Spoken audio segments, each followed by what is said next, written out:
नमस्कार दोस्तों, जय हिंद दोस्तों। Only super Qs YouTube channel में आपका हार्दिक स्वागत है। दोस्तों, जो लोग असफल होने से डरते हैं वे कभी सफलता की खुशियों का अनुभव नहीं कर सकते। तो दोस्तों, मेरा कहने का मतलब ये है कि आप लोग प्रैक्टिस सेट नहीं निकालते एग्जाम के। आप सोचते हो कि नंबर कम आएंगे, हम असफल हो जाएंगे। अरे आप क्यों डरते हो इन चीज़ों से? तो मैं फिर से कह रहा हूं, जो लोग असफल होने से डरते हैं वे कभी भी सफलता की खुशियों का अनुभव नहीं कर सकते। तो आपको सफलता की खुशियां कैसे मिलेगी बगैर प्रैक्टिस सेट की निकाले हुए, बगैर क्विज खेले हुए? तो आपको डर लगता है कि प्रैक्टिस सेट निकालेंगे तो नंबर कम आएंगे, तो आप असफल होने से मत डरो दोस्तों। तो दोस्तों, आज हम कराएंगे साइंस के most important MCQ SSC, HSSC, NTPC, Haryana police sub inspector and constable के लिए। तो आज शुरू करते हैं मोस्ट इंपोर्टेंट साइंस के एमसीक्यू। ये क्या कह रहा है भाई? श्री ग्रंथि, पीयूषिका ग्रंथि, अग्नाशय और अंडाशय, यानी कि क्या कह रहा है? Pineal glands, pituitary glands, pancreas, ovary are part of. बताइए किसका हिस्सा है? डाइजेस्टिव सिस्टम का, इंडोक्राइन सिस्टम का, नर्वस सिस्टम का, रेस्पिरेटरी सिस्टम का। शाबाश बच्चों, राइट आंसर दीजिए आप लोग। ये किसका है? Pineal glands, pituitary glands. शाबाश। पैनक्रियाज किसका हिस्सा है? कमेंट में आंसर देते रहिए आप लोग, बहुत अच्छा क्वेश्चन है। तो देखिए बच्चों, इसका राइट आंसर क्या आएगा? इसका राइट आंसर आएगा इंडोक्राइन सिस्टम, यानी कि अंतःस्रावी ग्रंथियों का। ठीक है, और ग्रंथियों का अध्ययन क्या कहलाता है? इंडोक्राइनोलॉजी कहलाता है, स्टडी ऑफ ग्लैंड्स, इंडोक्राइनोलॉजी। देखिए, अब बहुत अच्छा क्वेश्चन था, हिंदी में समझ में नहीं आया तो आप इंग्लिश लैंग्वेज में भी देख सकते हैं।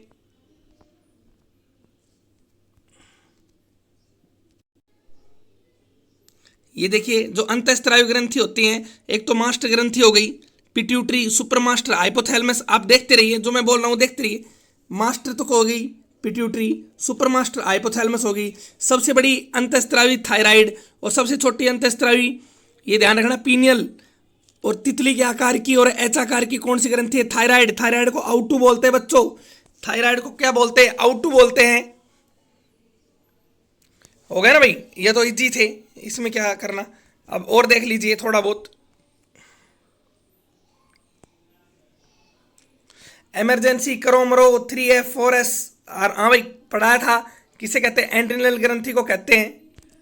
उम्र के साथ आकार में घटने वाली कौन सी? भाई थाइमस। थाइमस चेस्ट में होती है, ध्यान रखना।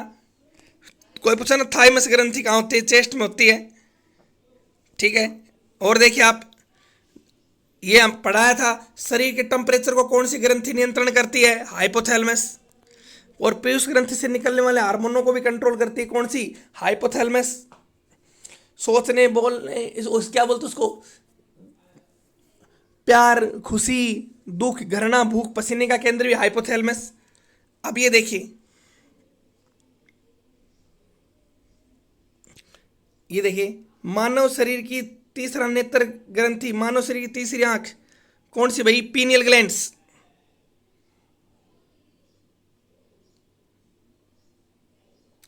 क्योंकि इसे क्यों कहते हैं?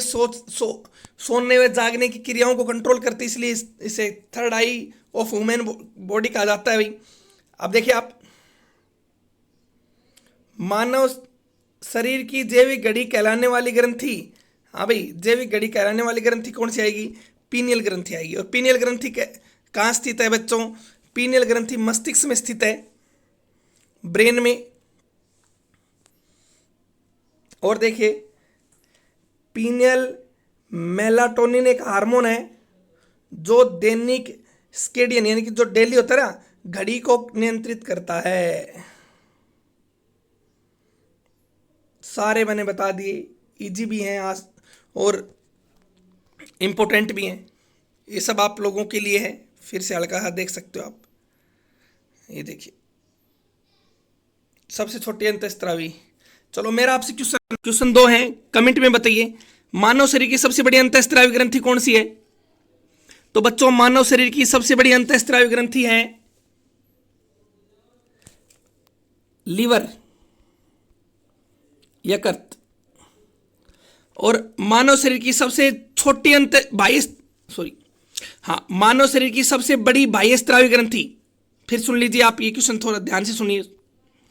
मानव शरीर की सबसे बड़ी बाह्य स्रावी ग्रंथि बताओ।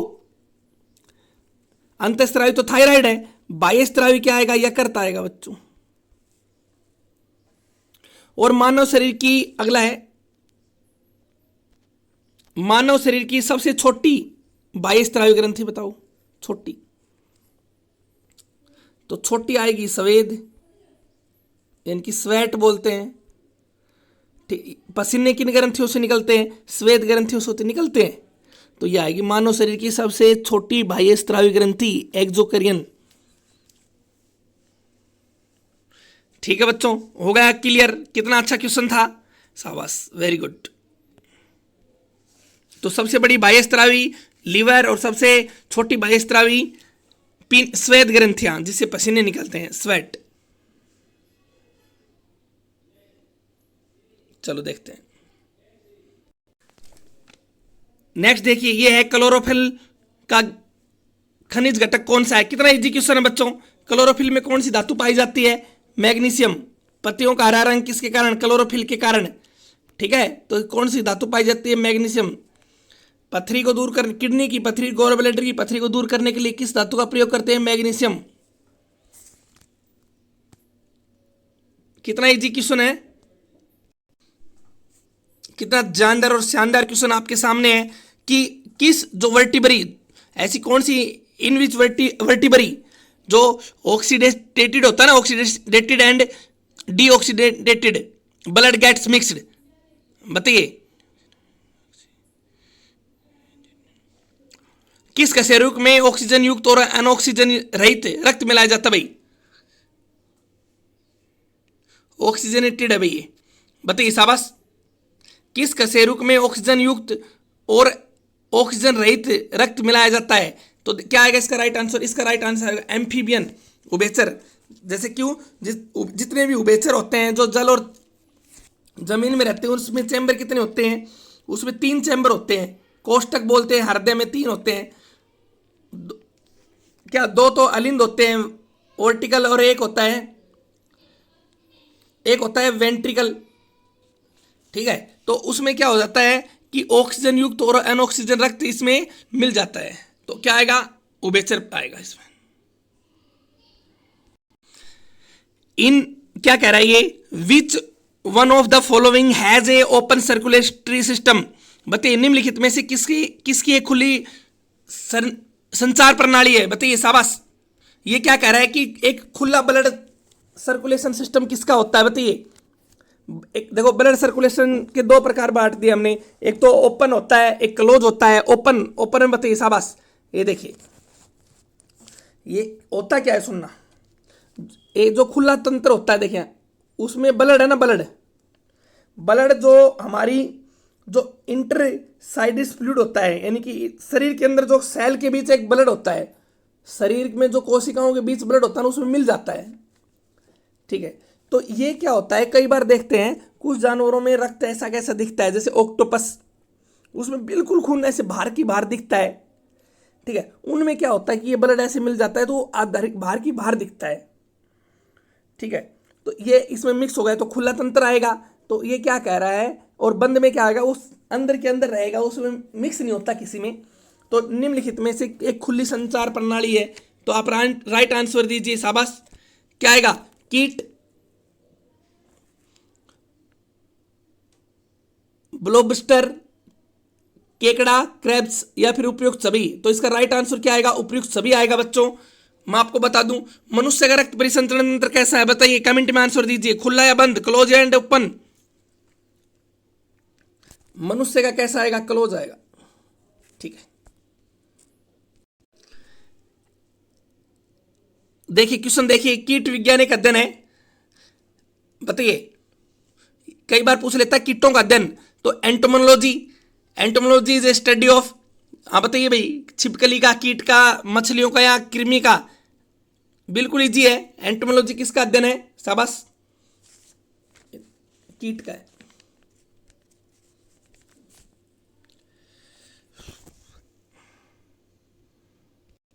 डार्विन फिंच किसके एक समूह का उल्लेख करता है, बताइए भाई। Darwin finch refer to a groups of, very good, बताइए।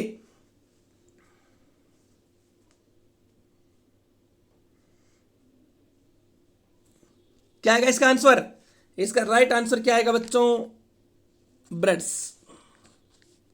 मेरा आपसे क्वेश्चन है, जो बर्ड्स होते हैं, बर्ड्स में हृदय के में कितने चैम्बर होते हैं? कमेंट में बताइए। बर्ड्स के हृदय में कितने कोष्ठक होते हैं? शाबाश बताइए। क्वेश्चन पढ़िए।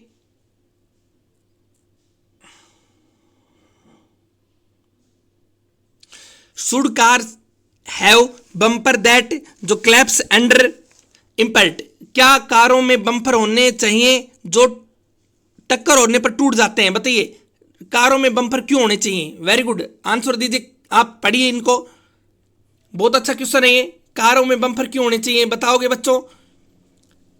ऑप्शन नंबर 1, हाँ, ताकि टक्कर मारने वाली कार क्षतिग्रस्त हो जाए और उसे उस गलती की कीमत चुकानी पड़े। ये देखो कितना अच्छा ऑप्शन दे रखा है। दूसरा ऑप्शन है, नहीं होने चाहिए क्योंकि कार की मरम्मत में काफ़ी खर्चा आता है। तीसरा ऑप्शन है, नहीं होने चाहिए क्योंकि भिड़ने वाली कार यात्रियों पर चढ़ जाएगी जिससे उसकी मौत हो जाएगी। क्वेश्चन 4 है, ऑप्शन नंबर 4 है, हाँ, क्योंकि ये टक्कर के आघात को अवशोषित करने में सहायक करती है जिससे यात्री सुरक्षित रहे। राइट आंसर दीजिए बच्चों, शाबाश। कारों में बम्पर क्यों होने चाहिए?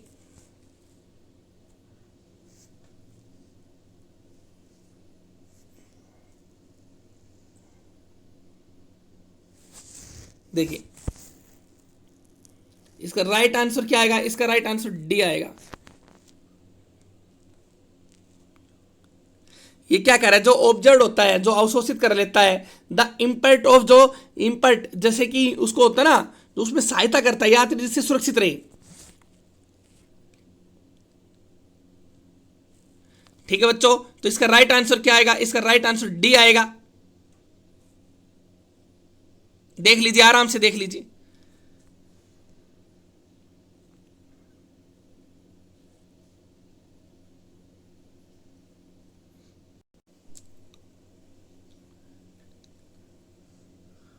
Ice cube are added a glass of pure water and a glass of pure alcohol. बताइए, pure alcohol the ice would B.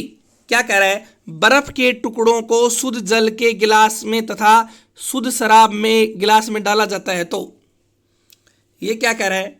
ए बर्फ का टुकड़ा आपके पास ये वाला,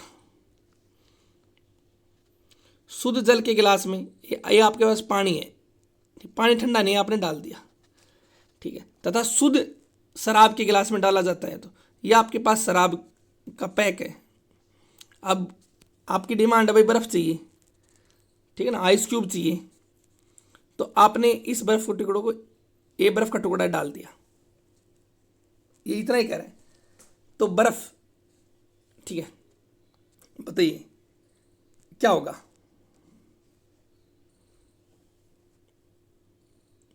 ऑप्शन लो, पहले ऑप्शन लो, आराम समझाऊंगा। पानी के उच्चतर स्तर पर होगी, शराब के उच्चतर स्तर पर होगी, दोनों में समान स्तर पर रहेगी, शराब में तैरेगी तथा पानी में डूब जाएगी। बताइए, शाबाश। बर्फ के टुकड़े को ये पानी में या गिलास शराब में डालेंगे तो उसमें क्या क्या प्रतिक्रिया होगी? बताइए, बताओगे तभी फायदा में रहोगे बच्चों। देखिए बच्चों,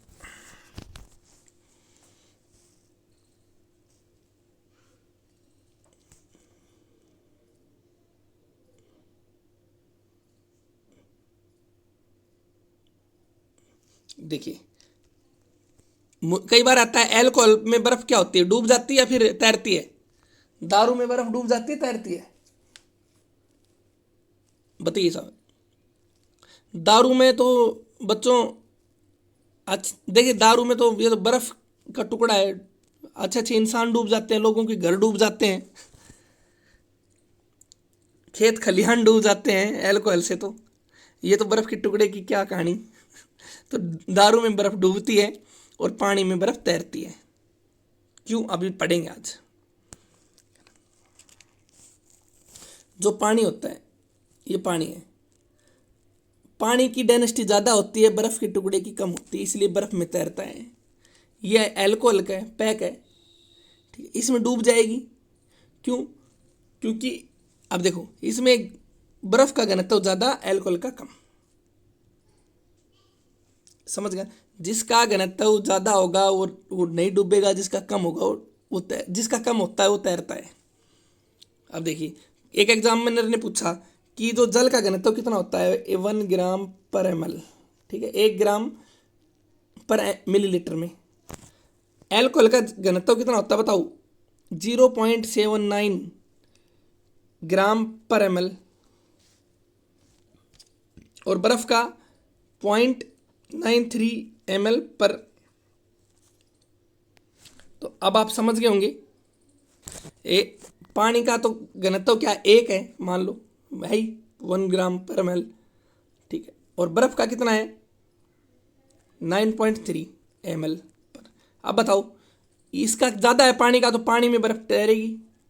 अब अल्कोहल का है 0.79 ml, ये अल्कोहल का कम है, बर्फ का ज़्यादा है, बर्फ का देख लेना 9.3 है, तो इसमें डूब जाएगी। अच्छे से समझा दिया बच्चों, बहुत अच्छा क्वेश्चन था। तो इसका राइट आंसर बताइए, आपने बताया नहीं, राइट आंसर दीजिए। पानी के उच्चतर स्तर पर होगी, सही बात है, पानी के ऊपर ऊपर तैरेगी, शराब में थोड़ी तैरेगी बर्फ।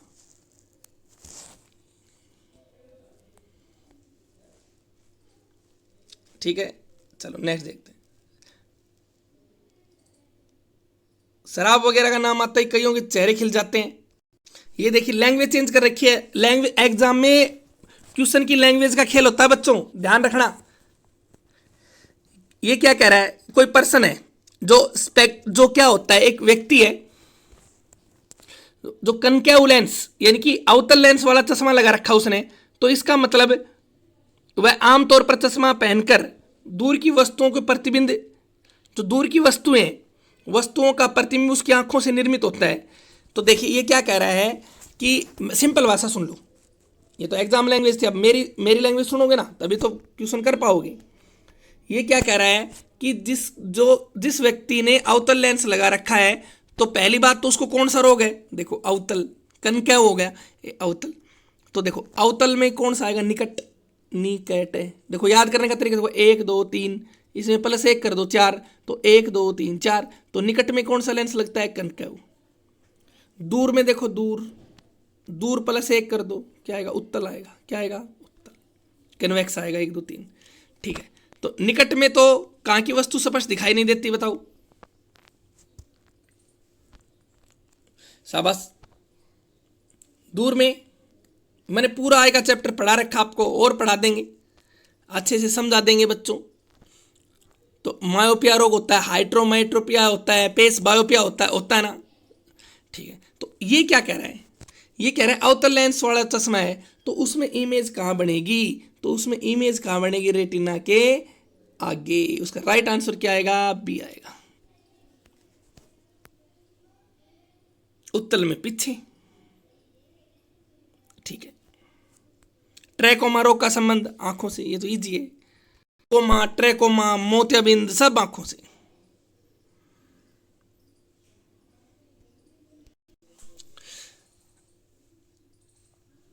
What is the principle of life jacket, जीवन रक्षक जैकेट सिद्धांत क्या है बताइए। यह डूब रहे व्यक्ति को ऑक्सीजन प्रदान करता है, यह व्यक्ति का जो volume of the person to keep it, जो क्या कहता है, जो टू कीप हिम एफ्लोट, यानी कि व्यक्ति का आयतन बढ़ा देता है ताकि वह बहता रहे। बिल्कुल सही, वेरी गुड, और बताइए, शाबाश। यह व्यक्ति का आयतन घटा देता है ताकि वह बहता रहे, यह उस पर रोफ्ट की तरह हो सकता है। शाबाश, बताइए इसका राइट आंसर। लाइफ जैकेट किसे कहते हैं, लाइफ जैकेट क्या सिद्धांत, जीवन रक्षक जैकेट सिद्धांत क्या आएगा इसका राइट आंसर। इसका राइट आंसर बच्चों आएगा बी। क्यों, यह व्यक्ति की जो वॉल्यूम है ना, आयतन बढ़ा देता है, जिससे वह जो व्यक्ति डूब रहा है लाइफ जैकेट पहनते ही उसका आयतन बढ़ जाता है और वह व्यक्ति बहता रहता है। यानी कि कोई व्यक्ति डूब रहा है और उसको हम लाइफ जीवन रक्षक जैकेट पहना कर देते हैं, तो जिससे उसका क्या होता है, उसका वॉल्यूम बढ़ जाता है और वो बहेगा। तो राइट आंसर क्या आएगा इसका बच्चों, इसका राइट आंसर आएगा बी। देखो ये क्वेश्चन आ गया फिर से, myopia is same as is the same as myopia किससे किसके समान है बताइए? निकट दृष्टि है, दृष्टि विस्मय से, जरा दृष्टि से या दूरदृष्टि से?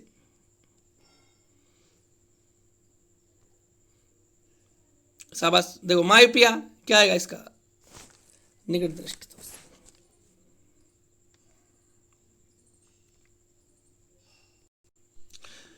सूर्य की ऊष्मा हम तक कैसे पहुंचती है?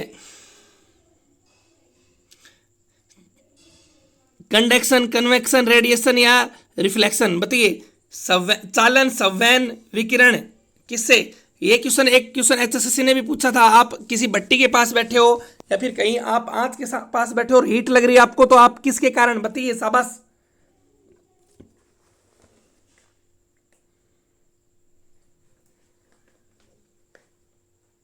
राइट आंसर दीजिए। क्या आएगा इसका? विकिरण आएगा। विकिरण के कारण।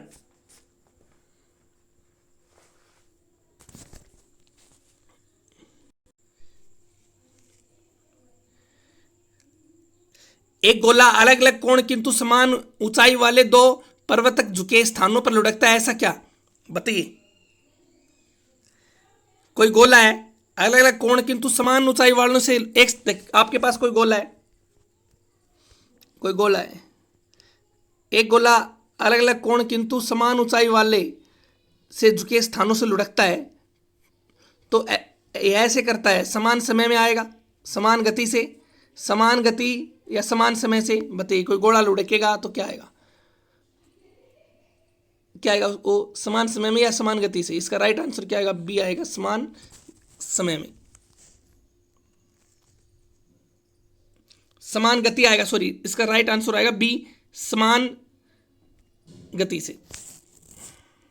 नेक्स्ट देखिए। ये क्वेश्चन ईटिंग फ्रीजिंग फूड्स, ये तो आप भी यूज करते हो बच्चों। जमे हुए खाद्य पदार्थों को बंद थैली में माइक्रोफोन में गर्म करने के दौरान आप थैली में पहले छेद करते हैं, क्यों? जैसे आप कोई सामान ले आए और आप सोचो इसको गर्म करते हैं हम, वो पैक्ड है ना, तो वो क्या होता है, उस थैली में हम क्या करते हैं, होल कर देते हैं। तो क्यों करते हैं बताइए? ऑप्शन नंबर 1, वाष्प दाब से थैली को फटने से बचाने के लिए। ऑप्शन नंबर 2, छिद्र के माध्यम से भोजन में उष्मा का प्रवेश हेतु। ऑप्शन नंबर 3, छिद्र के माध्यम से भोजन में सूक्ष्म तरंगों का प्रयोग हेतु, या फिर छिद्र के माध्यम से भोजन की खुशबू को आने हेतु। बताइए। शाबाश। किसके लिए करते हैं?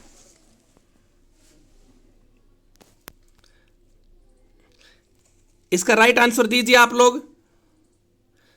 हम माइक्रोवेव में कौन सी, और ये आप और बताइए, माइक्रोवेव में कौन सी वेव होती है, तरंग होती है? बताइए। शाबाश।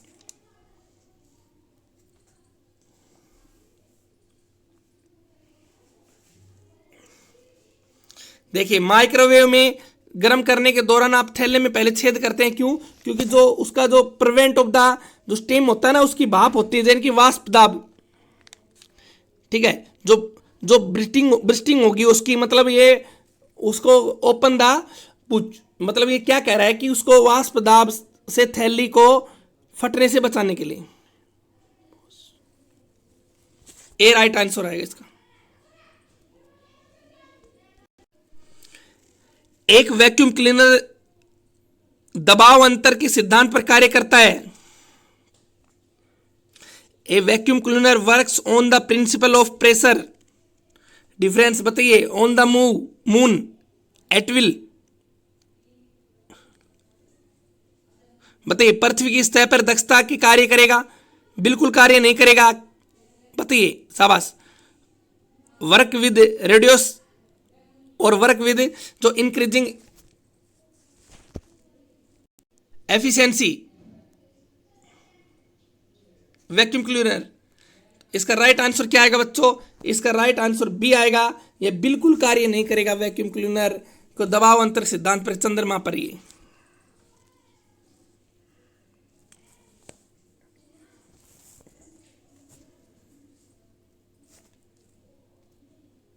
नेक्स्ट देखिए।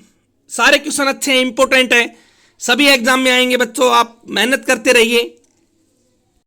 ये देखो कितना अच्छा क्वेश्चन है। ऑक्सीजन की ऑक्सीकरण लेवल जो केवल होती है, ये तो बिल्कुल इजी है। क्या आएगा इसका? OF2। तो इसका राइट आंसर क्या आएगा? ए आएगा। प्राकृतिक रबड़ किसका बहुलक है? बताइए किसका बहुलक है? साबा, कितना इजी है, बहुत इजी है। आज तो ज्यादा इजी आ रहे हैं ना, इतने इजी भी नहीं होने चाहिए ना। आइसोप्रीन का।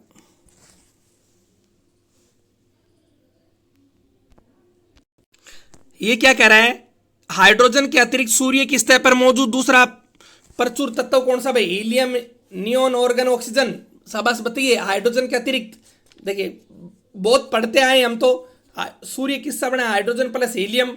तो इसका राइट आंसर क्या आएगा? दूसरा। दूसरा पूछा है, तारे सूर्य किसका? हीलियम है। नेक्स्ट, यूरेनियम विखंडन की श्रृंखला प्रक्रिया को जारी करने के लिए आवश्यक कण कौन सा है? बताइए। जो पार्टिकल्स रिक्वायरमेंट होते हैं ना, बताइए कौन से होते हैं? जो chain procedure of uranium fusion, electron, proton, neutron, positron. Very good, शाबाश सभी बच्चे बताइए। कम समय में अच्छे अच्छे क्वेश्चन और इतने इंपॉर्टेंट क्वेश्चन बताइए बच्चों। तो क्या आएगा बच्चों इसका राइट आंसर? इसका राइट आंसर न्यूट्रॉन आएगा। ठीक है, इसका राइट आंसर क्या आएगा? न्यूट्रॉन आएगा। नेक्स्ट देखिए, नाइट्रोजनी उर्वरकों के निर्माण का प्रमुख स्रोत है अमोनिया, नाइट्रिक अम्ल, नाइट्रोजन या नाइट्रोजन ऑक्साइड। बताइए, शाबाश। नाइट्रोजन जो उपकरण होते हैं उनका बहुत अच्छी क्वेश्चन है, इजी क्वेश्चन है। इनमें क्या अटकना, एग्जाम नजदीक आ रहे हैं। तो नाइट्रोजनी उर्वरकों के निर्माण के लिए प्रमुख स्रोत क्या है? अमोनिया।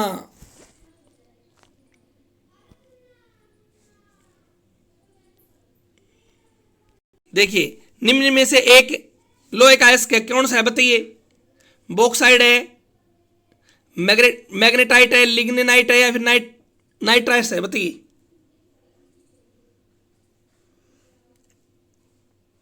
क्या आएगा इसका?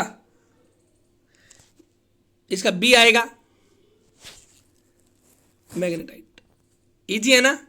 इजी क्वेश्चन में मजे आते हैं ना, पेपर में नहीं आएंगे बेटा, ध्यान रखना। Easy question. निम्न में से कौन जेल का उदाहरण है? बताइए। पनीर है, क्या कहते हैं, पायस क्लोराइड आता है ना, कई बार पूछ लेता है। चेहरे पर लगाने वाली क्रीम है, दाढ़ी बनाने वाली क्रीम है। शाबाश, निम्नलिखित में से एक जेल का उदाहरण है, बताइए। क्या आएगा इसका? चेहरे पर लगाने वाली एक क्रीम, फेस क्रीम। दूध क्या है? दूध तो पायस है, आता ना एग्जाम में। बेकेलाइट फिनोल, हाँ भाई, खालिस्तान का। बताइए बताइए भाई, कोपोलिमर है। ये तो बहुत इजी। फार्मेल्डिहाइड, एसिटेल्डिहाइड, बेंजिल्डिहाइड या सिनेमिल्डिहाइड। बताइए क्या आएगा?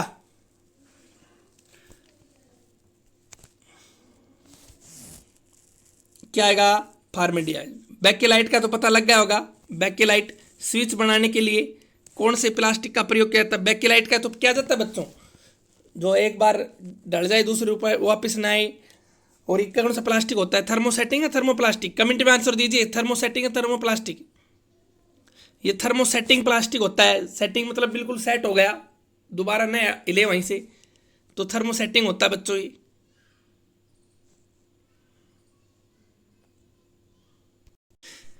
जब किसी चम्मच पर निकेल या विद्युत लेपन किया जाता है तो चम्मच को, जो स्पून होती है उसमें, बताइए क्या क्या हो जाता है?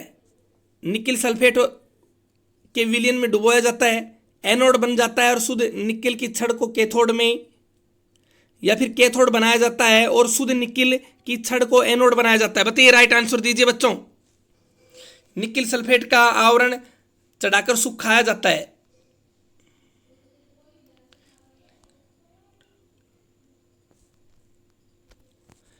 राइट आंसर है इसका आएगा, कैथोड बनाया जाता है और शुद्ध निकेल की छड़ को एनोड बनाया जाता है। शाबाश, देखिए आराम से देख लीजिए।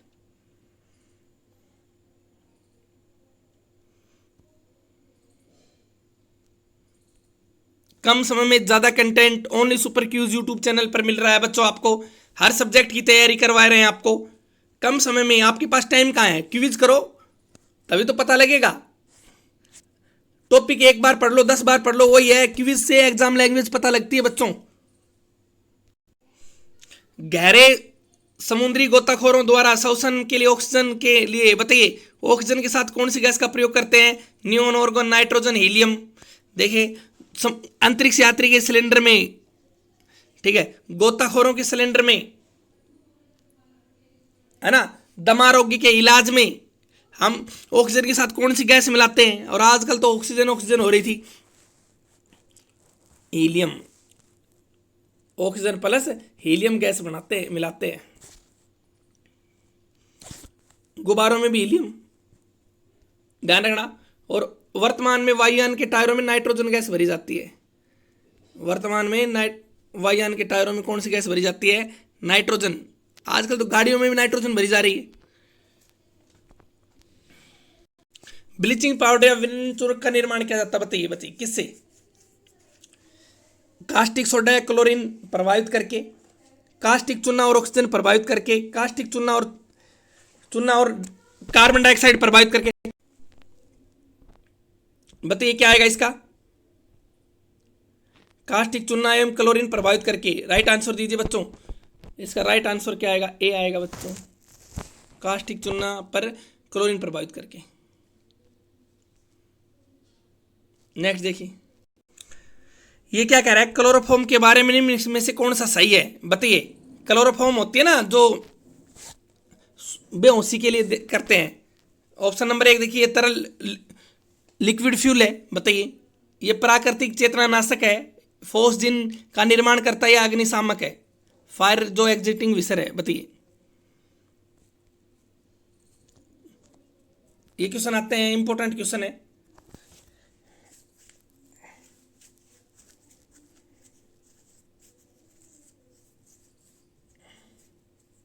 और साथ साथ मेरा आपसे एक क्वेश्चन है, मानव शरीर की सबसे बड़ी सेल कौन सी है? मानव शरीर की सबसे बड़ी कोशिका। ध्यान रखना मैं मानव शरीर की पूछ रहा हूं। चलो ये पहले ये बताओ इसका क्या आएगा? तरल ईंधन है? नहीं। हाँ भाई, इसको हम क्या करें? प्राकृतिक चेतनानाशक है। फिल्मों में देखा होगा, रुमाल वगैरह पे डाल के सूंघ लेते हैं, ठीक है, वही तो होता है। देखो ये क्या होता है? CHCl3 तो होता है, CHCl3, ठीक है।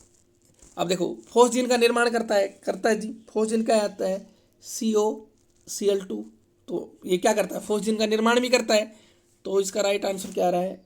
बी और सी आ रहा है। तो बी और सी देखो किस में, तो ए तो नहीं आ रहा। आप ऐसे पकड़ो, देखो ए इसमें भी है, ए इसमें भी है, ए इसमें, लेकिन बी किस में है? बी और सी सिर्फ इसमें।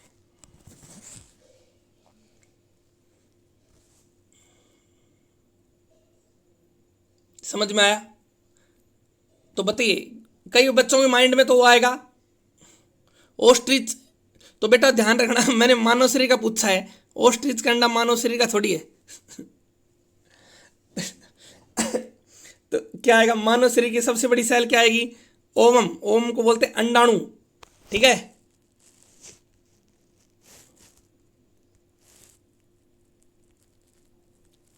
मैं आपको हर लेवल के क्वेश्चन करा रहा हूं, इससे बाहर कुछ नहीं आएगा आप कंटिन्यू पढ़ोगे तो।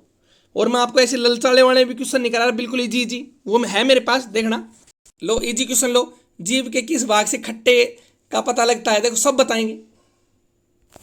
ये जीभ हो गया, ये आगे वाले भाग से मीठे का, ये साइड वाले मध्य भाग से यानी कि साइड वाले से खट्टे का, ये इससे कड़वे का।